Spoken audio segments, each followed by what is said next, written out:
Salam alaikum, si cette vidéo vous plaît, pensez à cliquer sur le bouton j'aime, à vous abonner et à cliquer sur la cloche pour rester informé de toutes les nouvelles vidéos publiées sur la chaîne Voix Off for Islam. On se retrouve tout de suite, Inch'Allah, barakallahu fikum.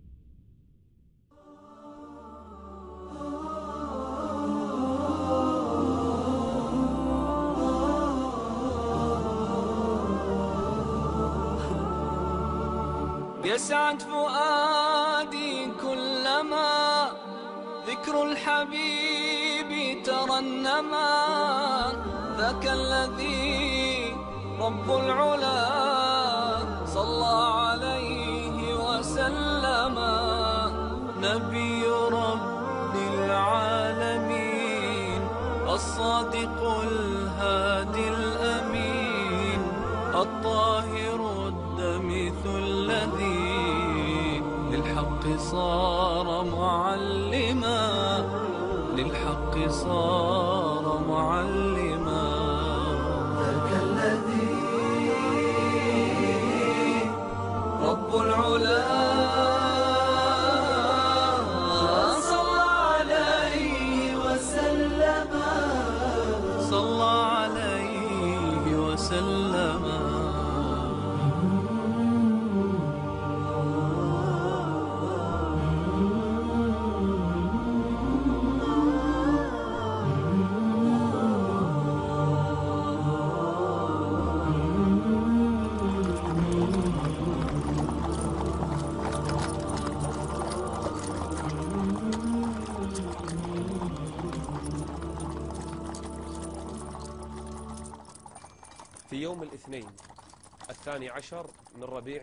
Le lundi 12 du mois de Rabi al-Awwal de l'année de l'éléphant, l'année 571, un grand événement se produisit sur terre. Un événement majestueux. Ce jour-là, les diables furent lapidés et le ciel protégé. 14 balcons s'effondrèrent du palais de Kisra et le feu des Masdéens s'éteignit. Hassan ibn Thabit dit « J'étais un enfant de Médine, anciennement appelé Yathrib. Je jouais avec les enfants, mais j'étais mentalement mature. Et ce jour-là, un juif appela un dafortin. Oh les juifs! Oh les juifs! Et les juifs se regroupèrent autour de lui. Ils demandèrent « Qu'y a-t-il » Il dit « Aujourd'hui, l'étoile d'Ahmed est apparue. Aujourd'hui, l'étoile d'Ahmed est apparue. » Oui, une chose étonnante allait maintenant arriver. La naissance la plus importante de l'histoire de l'humanité. La naissance de qui? C'est le jour de la naissance de Mohammed, miséricorde et salut d'Allah sur lui et sur sa famille. Ainsi, Allah décida d'accorder sa miséricorde à l'humanité par son intermédiaire. La naissance la plus importante fut la sienne et l'accouchement le plus aisé fut celui de sa mère. Quand Mohammed naquit ce jour-là, sa mère Amina dit à propos de ce jour, « Le ciel s'est illuminé, et j'ai vu à travers cette lumière les palais du Shem, comme si son règne et sa nation allaient s'étendre sur le Shem. » Sa mère a vu ceci, ce jour-là. Quel événement auquel assiste l'humanité. Quelle joie. Allah envoya à l'univers par la naissance d'Ahmed, miséricorde et salut d'Allah sur lui. Quelle lumière éclaira l'univers à cette époque, par la naissance de Mohammed, miséricorde et salut d'Allah sur lui, ainsi que sur sa famille. Allah est le plus grand. Le jour où Mohammed est né fut un jour de joie. Qui apprit la nouvelle de sa naissance? Quand il naquit avec le sang du Seigneur, le puissant, le majestueux, et sous la garde d'Allah, le majestueux, le Très-Haut, Allah l'assista dans sa prise en charge. Il naquit protégé et éloigné du péché. Mohammed, miséricorde et salut d'Allah sur lui ainsi que sur sa famille, est né. Son grand-père, Abdel Muttalib, entendit la nouvelle, et il se précipita dès qu'il entendit la voix du bébé qui venait de naître. Cette lumière, venue pour l'humanité. Le nouveau-né fut remis à son grand-père, Abdel Muttalib. Son père mourut avant sa naissance. Lorsque le nouveau-né fut remis à Abdel Muttalib, celui-ci le porta, le sentit et l'embrassa. Puis, il partit tourner autour de la maison sacrée avec lui. Il tournait avec qui? Il tournait avec le pur, le purifié, Il tournait avec l'élu, miséricorde et salut d'Allah sur lui. Les anges dans le ciel prient sur lui. Et même le Seigneur, le puissant, le majestueux, prie sur lui. Abd al-Muttalib porta ce nouveau-né pour tourner autour de la maison. Il entra avec lui dans la maison sacrée, content, heureux, joyeux et réjoui de la venue de ce nouveau-né. Puis, il l'emmena de nouveau auprès de sa mère, Amina, qui connut une immense joie à la naissance de cet enfant. Le grand-père le remit à sa mère, Amina, en lui disant « Je l'ai appelé Mohammed, je l'ai appelé Mohammed. » Quelle joie pour l'humanité ce jour-là. Quelle joie pour l'humanité ce jour-là.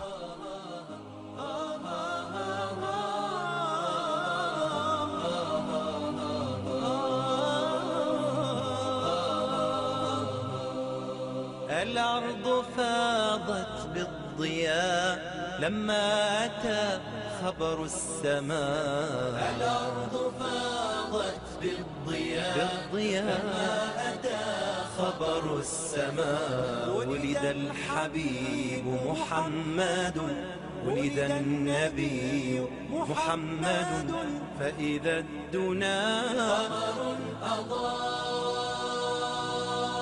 في مولد الهادي البشير كم عم في الكون السرور. في مولد الهادي البشير كم عم في الكون السرور. قد أطفئت نار قد أطفئت نار وراح يشع في الآفاق نور. بالضياء لما أتى خبر السماء. الأرض فاضت بالضياء لما أتى خبر السماء. ولد النبي محمد.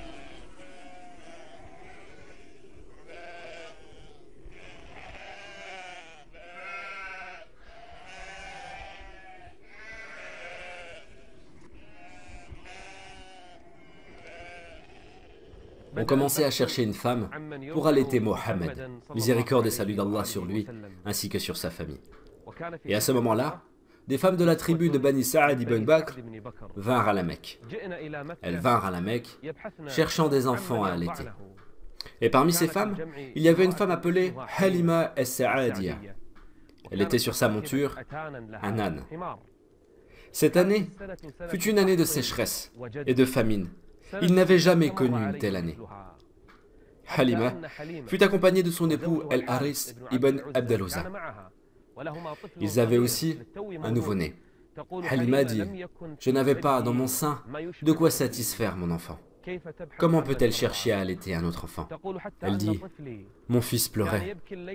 Mon fils pleurait de faim toute la nuit. Nous ne pouvions pas dormir la nuit, tellement il pleurait. Alors comment peut-elle chercher à allaiter un autre enfant? Nous sommes arrivés à la Mecque et on proposa à toutes les femmes d'allaiter le messager d'Allah, miséricorde et salut d'Allah sur lui, ainsi que sur sa famille. Elles refusèrent toutes, quand elles apprirent qu'il était orphelin de père. Que vont-elles faire d'un enfant orphelin? Il n'a pas de père. Que pourrait faire son grand-père ou sa mère en contrepartie? Nous toutes le refusèrent.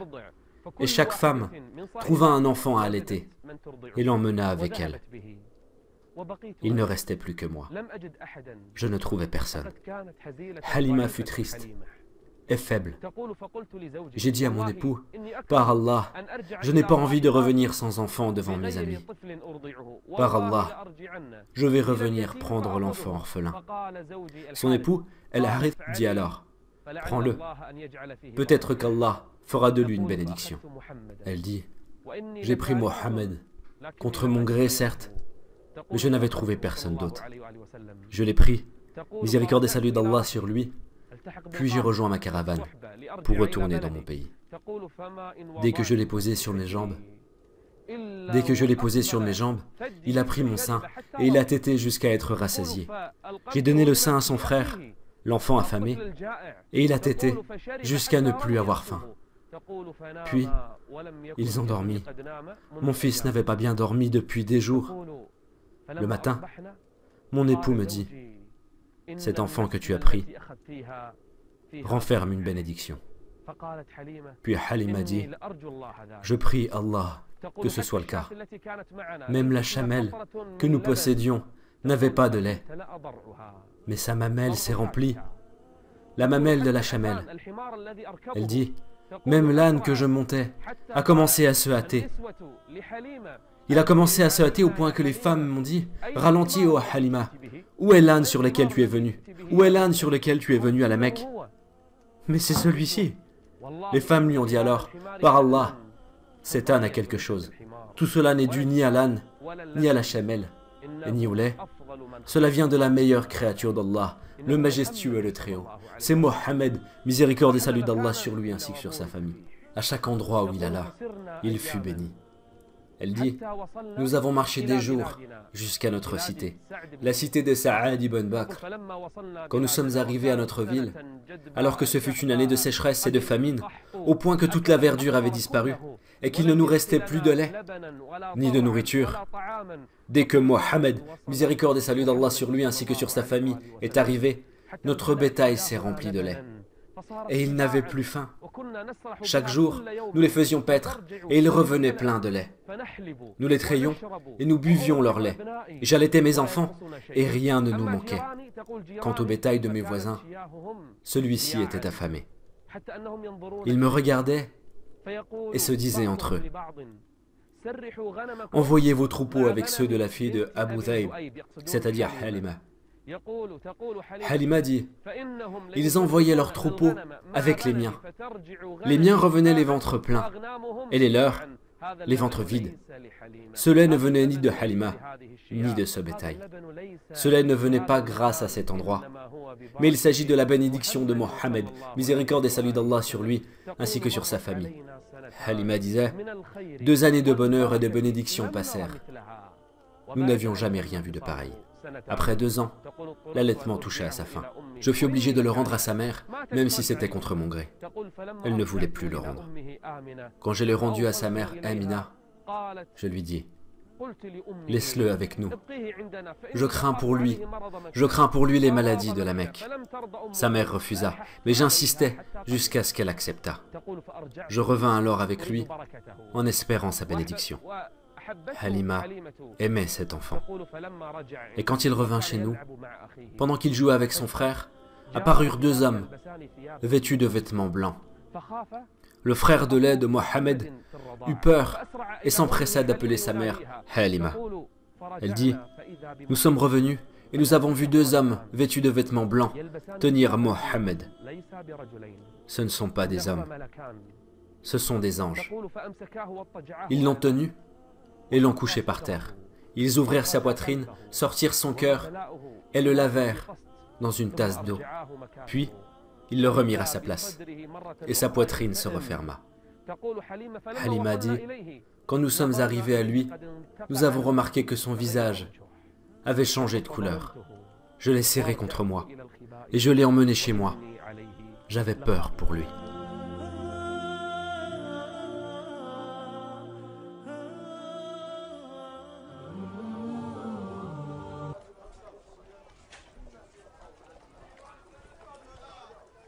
Quand Halima, la mère de lait du prophète, vit ce qui arriva à Mohammed, miséricorde et salut d'Allah sur lui, ainsi que sur sa famille, à savoir la fente de sa poitrine, elle eut peur, ainsi que son mari. Son mari, le père du prophète par allaitement, lui dit, « Tu es consciente de ce qui lui est arrivé? Peut-être qu'un mal lui arrivera. Rends-le à sa famille. » Alors Halima partit avec Mohammed, miséricorde et salut d'Allah sur lui ainsi que sur sa famille, pour le rendre à sa mère Amina. Elle rentra chez elle et Amina lui demanda, « Qu'est-ce qui t'amène » Halima répondit, « Allah fait grandir mon fils en parlant de Mohammed. J'ai accompli mon devoir et je crains que quelque chose lui arrive. Alors je te l'ai amené comme tu le voulais. » Sa mère dit, « Mais tu étais si attaché à lui, ô Halima. » Oui, il y a quelque chose. Informe-moi. Alors Amina insista jusqu'à ce que Halima lui parle de l'événement. l'événement de la fente de la poitrine. Sa mère ne s'inquiète pas. Elle dit à Halima, « Crains-tu pour lui Satan? Crains-tu pour lui Satan ?» Halima répondit, « Oui, par Allah je crains pour lui. » Alors Amina dit, confiante, « Satan ne peut rien contre lui. Satan ne peut rien contre lui.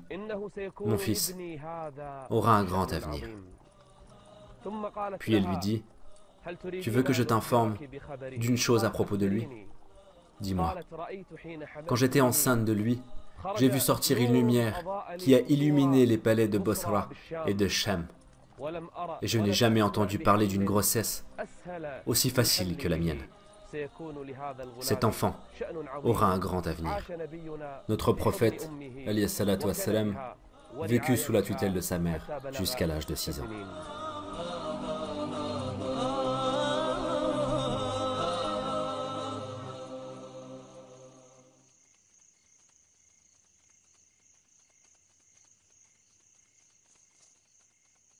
Le prophète, miséricorde et salut d'Allah sur lui, vécut sous la tutelle de sa mère, Amina. Quand il atteignit l'âge de 6 ans, sa mère voulut lui faire plaisir. Alors, elle l'emmena chez ses oncles, les fils de Adi ibn al-Najjar, à Médine. Elle voyagea avec lui de la Mecque jusqu'à Médine alors qu'il avait 6 ans. Quel beau et magnifique enfant. Sa vie fut joyeuse. Il alla chez ses oncles, puis ils le virent. Quelle belle lumière sort de ce petit visage.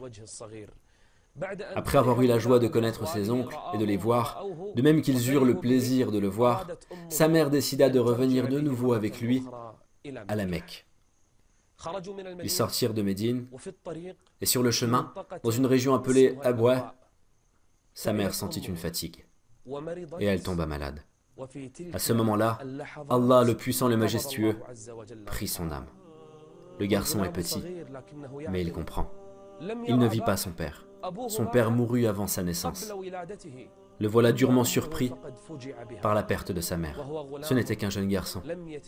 Il n'avait que 6 ans. Sa mère mourut sous ses yeux. Sa mère se fit enterrer à Abwa. Oh Allah, qui lui reste-t-il dans cette vie à présent? Son père mourut avant sa naissance, et sa mère quitta ce monde alors qu'il n'eut que 6 ans. Quel malheur toucha ce petit enfant. Quelle catastrophe le toucha. Il perdit ses parents à cet âge-là. Oh Allah, comment se sentait-il à cet âge et après tout cela? Allah, le puissant, le majestueux, prenait soin de lui et le protégeait.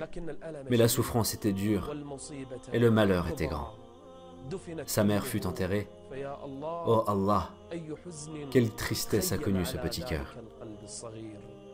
Puis, le prophète, miséricorde et salut d'Allah sur lui, ainsi que sur sa famille, fut envoyé à la Mecque sans sa mère.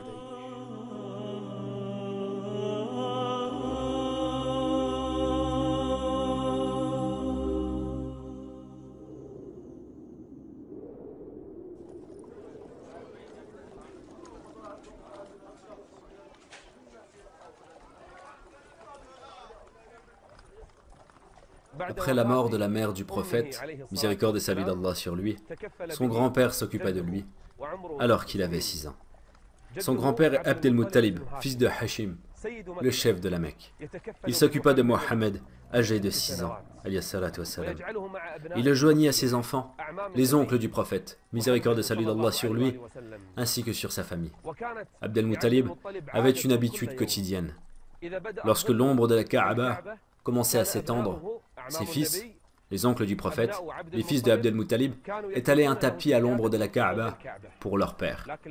Cependant, aucun d'eux n'osait s'y installer avant qu'il se présente. Une fois assis, ses enfants s'asseyaient autour de lui, et ceci par respect envers leur père.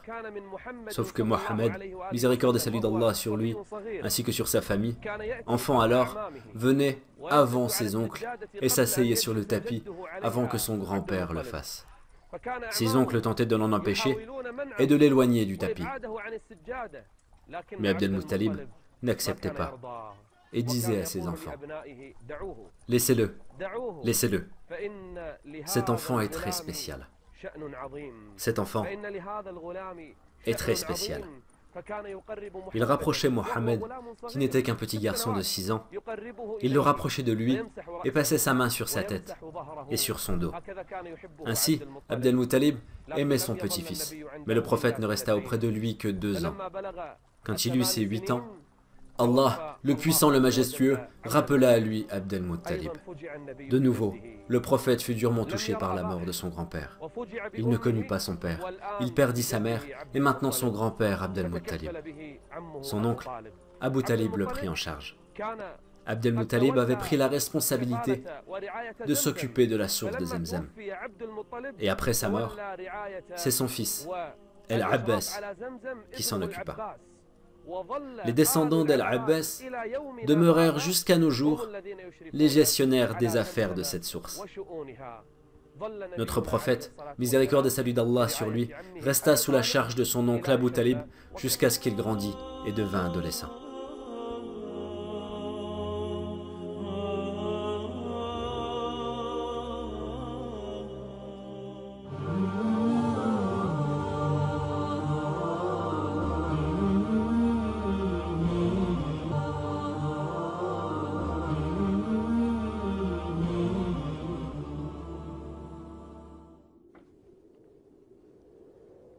Le prophète, miséricorde et salut d'Allah sur lui, ainsi que sur sa famille, resta sous la tutelle de son oncle, Abu Talib. Abu Talib l'aimait. Il l'aimait parmi ses enfants, et il prit grand soin de lui. Il lui enseignait le commerce. Il lui enseignait le commerce depuis tout petit. Et quand Abu Talib, l'oncle du prophète, miséricorde et salut d'Allah sur lui, décida d'entamer un voyage commercial au Shem, il prit avec lui Mohammed, miséricorde et salut d'Allah sur lui, ainsi que sur sa famille. Il était âgé à l'époque de 12 ans. La caravane se dirigea vers le Shem et arriva à Boussara. À l'arrivée de la caravane, il y avait un monastère d'un prêtre. Il ne sortait pas de son monastère. Il passait son temps dans l'adoration. Mais quand le prêtre vit cette caravane, il sortit. Il s'en approcha en l'observant attentivement, jusqu'à arriver près de Mohammed, miséricorde et salut d'Allah sur lui, ainsi que sur sa famille. Ce n'était qu'un enfant de 12 ans. Le prêtre regarda entre les épaules de Mohammed et vit une marque. Et là, le prêtre fut convaincu. Il demanda « Qui est responsable de cet enfant ?» On lui indiqua alors Abu Talib. Le prêtre demanda « Qui es-tu » Il répondit « Je suis son père. » Le prêtre dit alors « Non, le père de cet enfant ne peut pas être vivant. Il est le fils de mon frère. » Le prêtre dit « Maintenant tu dis vrai. Maintenant tu dis vrai. » Il demanda « Et qu'as-tu à dire ?» Le prêtre répondit « Il n'y a pas un rocher ou un arbre auprès duquel vous êtes passé qui ne se soit pas prosterné devant lui. Il ne se prosterne qu'au passage d'un prophète. Puis j'ai vu les signes sur lui. Il sera le maître des mondes. Il sera une miséricorde pour les mondes.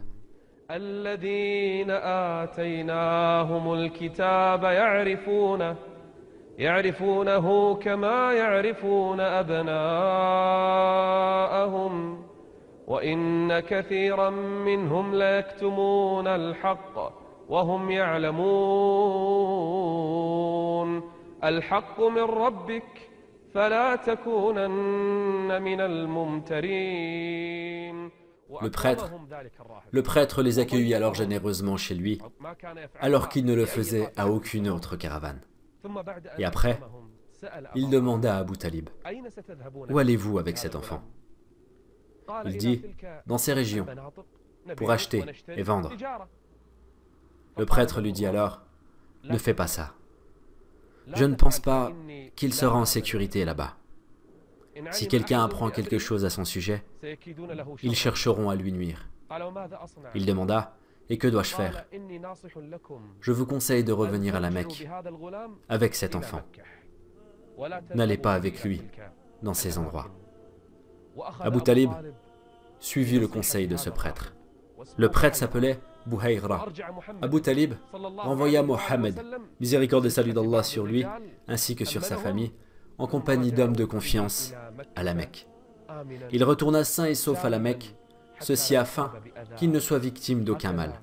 Ainsi, les premiers signes de Mohammed, miséricorde et salut d'Allah sur lui, ainsi que sur sa famille, commencèrent à apparaître aux gens. Les choses s'éclaircirent peu à peu. Il grandissait, mais il n'était pas comme les autres enfants de son âge.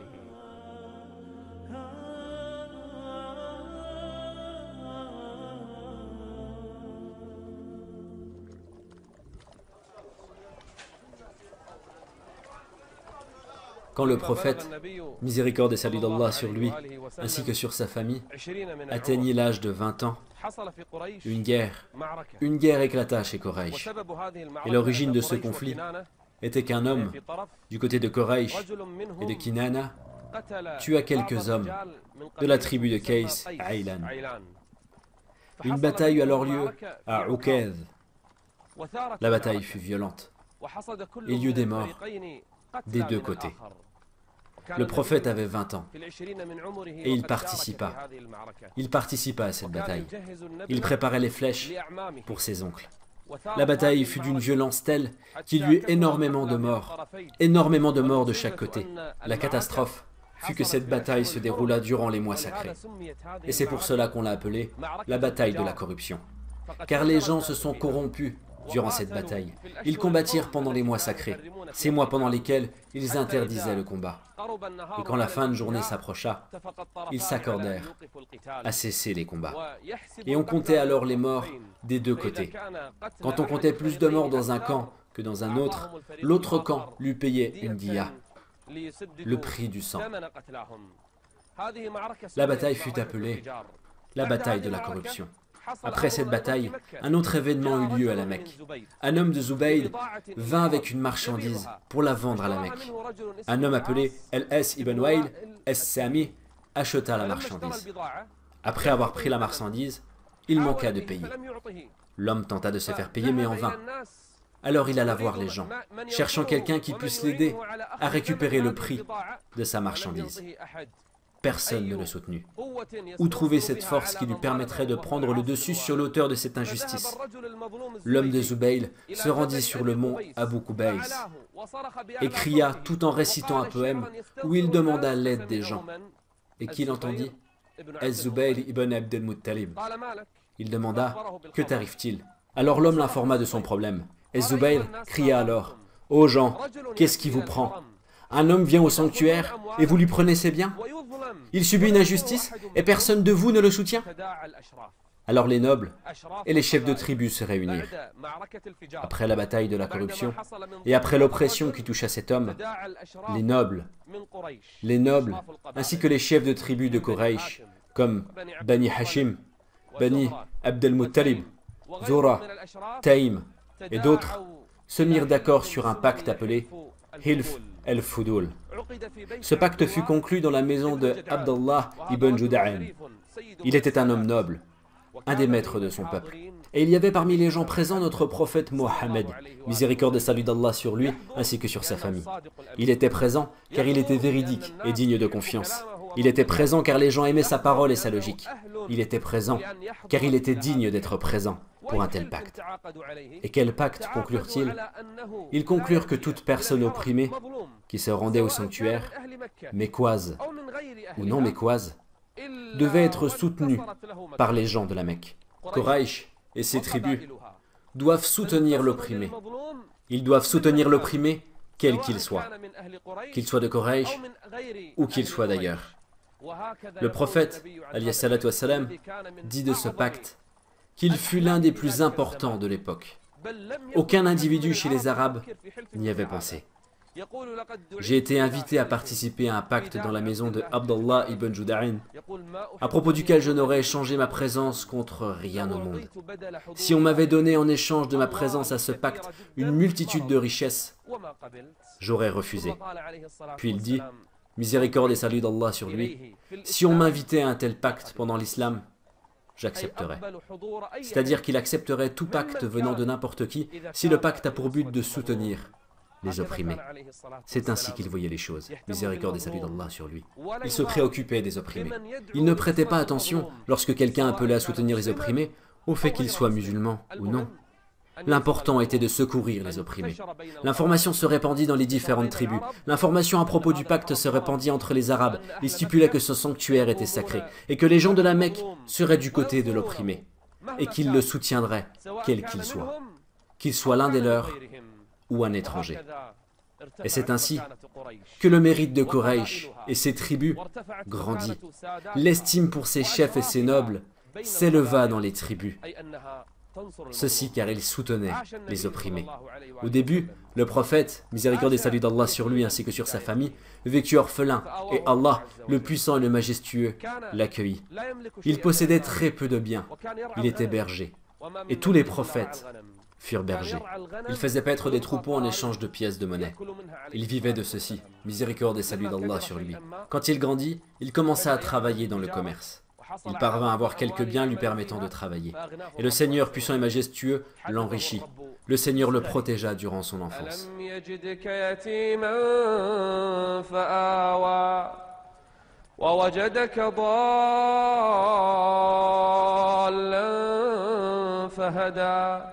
ووجدك عائلا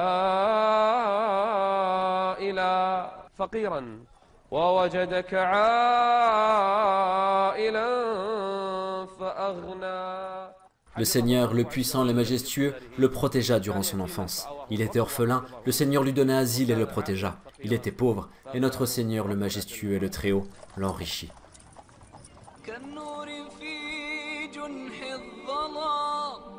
جاء الحبيب إلى الأنام هديا يضيء دروبهم وكأنه